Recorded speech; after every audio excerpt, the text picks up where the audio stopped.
இந்த சிறையில் வைத்து ஜாமீனே கொடுக்காத நிலை இருப்பதை கண்டித்து தான் வந்திருக்கிறது. மணிஷ் சிசோடியா,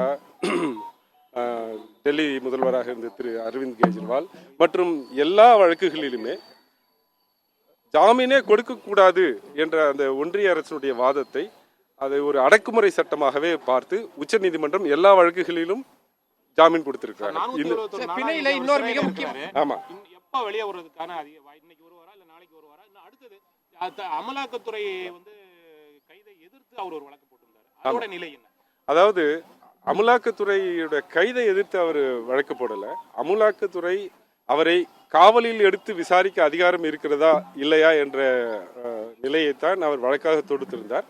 அதை உச்ச நீதிமன்றம் ஏற்கனவே 2 நீதிபதிகள் கொண்ட அமர்வு 3 அல்லது 5 அமர்வு நீதிமன்றத்திற்கு அனுப்பியிருக்கிறார்கள். அது எப்போது வரும் என்று தெரியவில்லை.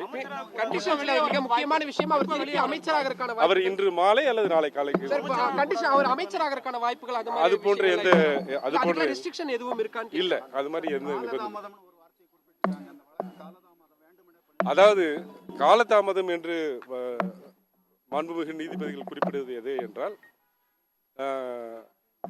முதன்மை வழக்குகள், அவர் மீது போடப்பட்ட முதன்மை வழக்குகள் விசாரணை முடிந்து அதற்கு பிறகு PMLA வழக்கை எடுத்து விசாரிப்பதற்கு நீண்ட காலதாமதமாகும் என்பதை கருத்தில் கொண்டு அவர்கள் ஜாமீன் கொடுத்திருக்கிறார்கள்.